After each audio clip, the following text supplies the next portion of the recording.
안녕하십니까, 박사호입니다. 지금 우크라이나 분쟁이 에너지 전쟁으로 이어지면서 전 세계 산업이 커다란 재편을 맞이하고 있습니다. 그 가운데 수많은 전후방 산업이 집약된 자동차 시장도 큰 격변을 맞고 있습니다. 이번 방송에서는 러시아 자동차 전문 매체 아프터부즈글야드에 실린 굿바이 독일 자동차 산업이라는 기사부터 이야기를 풀어가 보겠습니다. 독일 자동차 브랜드들도 미국과 동맹국이 주도하는 대러 제재 방침에 따라 러시아 시장을 포기하고 있습니다. 그런데 러시아 시장 자체가 문제가 아니라 에너지 전쟁으로 산업 자체가 붕괴되고 있습니다. 유럽인들이 스웨터와 장작을 비축하고 있는 가운데 얼마 전 러시아인이 유럽을 놀리기 위해 하루 종일 가스 레인지를 틀어놓는 동영상이 엄청난 조회수를 기록했습니다. 독일인들은 금요일 오후 맥주 한 잔 놓고 가볍게 즐기는 소소한 일상마저도 사치가 되고 있습니다. 생활비에 영향을 미치는 일반 인플레이션은 이미 두 자릿수가 되는데 산업 인플레이션은 이보다 더 심각합니다. 이미 30%를 넘었습니다. 이 정도면 제조업은 끝장난 것이나 다름없습니다. 증시 타격은 미국, 프랑스보다 독일이 가장 심각합니다. 독일의 경제 기적은 공학이나 노동이 아니라 저렴한 시베리아의 가스 때문에 가능했습니다. 가스가 없으면 엔지니어, 디자이너가 있어봐야 생산을 할 수 없습니다. 친환경이라는 전기차는 독일 산업의 경쟁력을 더욱 떨어뜨렸습니다. 차량 한 대당 가격이 올라가 판매수도 따라서 줄었습니다. 또 일자리 감소로도 이어져 세수도 줄었습니다. 그런 반면 정부 보조금은 크게 늘었습니다. 여기에다 기존 자동차 산업도 가스 공급 부족으로 인해 생산량이 거의 40%나 줄었습니다. 자동차 제조업도 코로나 팬데믹에서 막 회복되나 싶더니 다시 전쟁과 이에 따른 제재로 직격탄을 맞았습니다.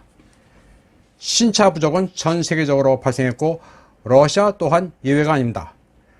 자동차를 생산해 노조를 살리려면 차 가격을 올리지 않을 방법도 별로 없습니다. 독일 자동차가 살기 위해서는 유럽을 떠나 자원과 에너지 가격이 저렴한 곳에 정착해 생산 기지를 마련해야 하는데 지금 하는 짓은 거꾸로입니다. 미국도 사정이 녹록지 않지만 망가진 유럽 업체가 그나마 갈만한 곳입니다. 아프터부즈글야드 잡지는 러시아 시장에서 독일차의 명성도 발해가고 있다고 전했습니다. 중고차 시장에서 독일차 매물이 쏟아지고 있다고 설명했습니다. 특히 메르세데스 벤츠로 대표되는 프리미엄 브랜드들이 크게 늘었다고 보도했습니다. 그리고 독일차를 중고차 시장에 팔아치운 러시아인들은 보상 판매를 통해 중공제 모델로 갈아타고 있다고 전했습니다. 여기에는 독일산 자동차 유지 비용이 턱없이 비싼 요인도 있습니다. 예를 들어 메르세데스 벤츠 S클래스의 연간 유지비는 100만 루블, 한화로 2,300만 원에 육박합니다.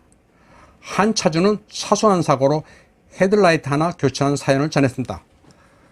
러시아로 부품이 배송되는데 2달 이상 걸렸고 모두 50만 루블, 한화로 1,150만 원이 들었다고 합니다.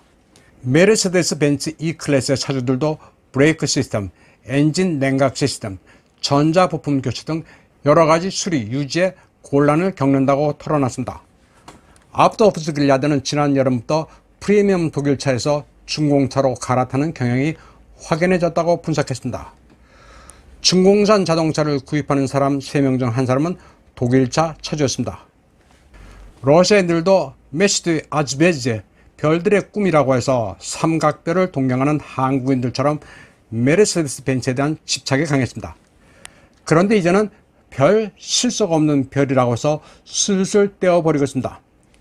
메르세데스와 BMW를 소유했던 러시아인들은 중공 지리 자동차의 프리미엄 서브 브랜드 엑시드로 옮겨가고 있습니다. 또 하발로도 갈아타고 있습니다. 그런가 하면 러시아는 아직 전기차 인프라가 부족한데도 중공산 전기차를 호기심에 구매하는 이들도 종종 있습니다. 이들은 지리의 또 다른 브랜드 지크, BYD의 한 EV, 폭스바겐 ID6도 선호합니다. 러시아인들은 중공제 자동차가 이제는 더 이상 중국스럽지 않다고 평가하고 있습니다.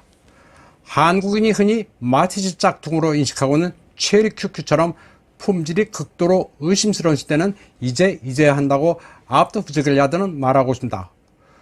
중공 자동차 산업은 놀랄 만큼 성장해 이제는 트렌드 세터가 됐다고 합니다.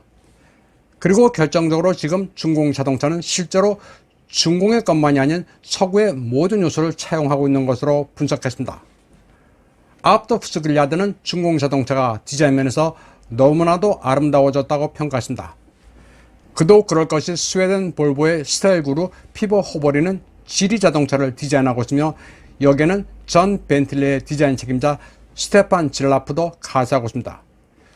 체리 자동차는 포르쉐의 하간 사라고클루, GM의 제임스 허프, BMW와 마즈다를 두루 거친 케빈 라이즈가 참여하고 있습니다. FAW, 이치 자동차는 피닌파리나의 마스터의 경험에서 기억감을 얻었고 JAC는 마세라티와 알파 로메오의 디자이너 다니엘 갈론의 손을 빌렸습니다. 또 하발은 BMW의 피에르 르클레르와 랜드로버의 필 시몬스의 디자인을 채용했습니다. 때문에 중공산 자동차는 그저 아름다운 정도가 아니라 세계에서 가장 아름다운 제품이 됐다고 러시아 매체는 평가했습니다. 이 매체는 또 중공 사람들이 자동차 전부를 자체 개발했다고 말하기를 좋아하지만 실제로는 그렇지 않다고 보도했습니다. CVT 등 트랜스미션은 일제 아이신, 독일의 GF 등 미쓰비시나 토요타가 채용하는 것들을 그대로 쓰고 있다고 분석했습니다. 또 라이센스든 합작이든 중공인들은 이제 엔지니어와 전문가들을 그대로 돈을 주고 사들이는 방법을 쓰고 있습니다. 초기에는 기계를 뜯어보고 그대로 뺏겼지만 이제는 그냥 기술을 사들이고 있습니다. 엔진과 트랜스미션, 플랫폼과 전장, 디자인을 아예 돈을 주고 자기 것으로 만들고 있습니다. 중공은 모든 것을 더 빠르고 더 기술적으로 흡수하며 시장을 정복해가고 있습니다. 앞터프즈길야드는 또 차는 역시 독일제라는 관념을 가졌던 러시아인들이 한국 현대 프리미엄 제네시스도 알아가고 있다고 이 매체는 전했습니다. 제네시스는 아직 러시아에 수입되지는 않고 있지만 카자흐스탄에서 구입해 들여오는 이들이 종종 있다고 합니다. 제네시스는 GV80의 경우 공식 딜러 살롱에서 730만에서 880만 루블의 가격표가 붙습니다. 한국의 현대 기아차도 러시아 판매가 늘고 있습니다.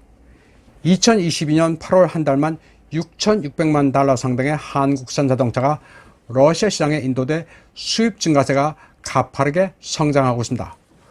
꼬메르스한테의 데이터에 따른 것인데 이는 특수 군사작전이 시작된 다음 달인 3월보다는 3배, 6월보다는 11% 증가한 수치입니다. 앞터프즈길야드에 따르면 한국산 자동차는 별 문제없이 수입되고 있으며 서비스에도 문제가 없습니다. 8월의 경우 예비 부품 수입량은 2,420만 달러 규모로 추산된다고 보도했습니다. 이번 방송은 여기까지 하겠습니다. 시청해주신 여러분 감사합니다.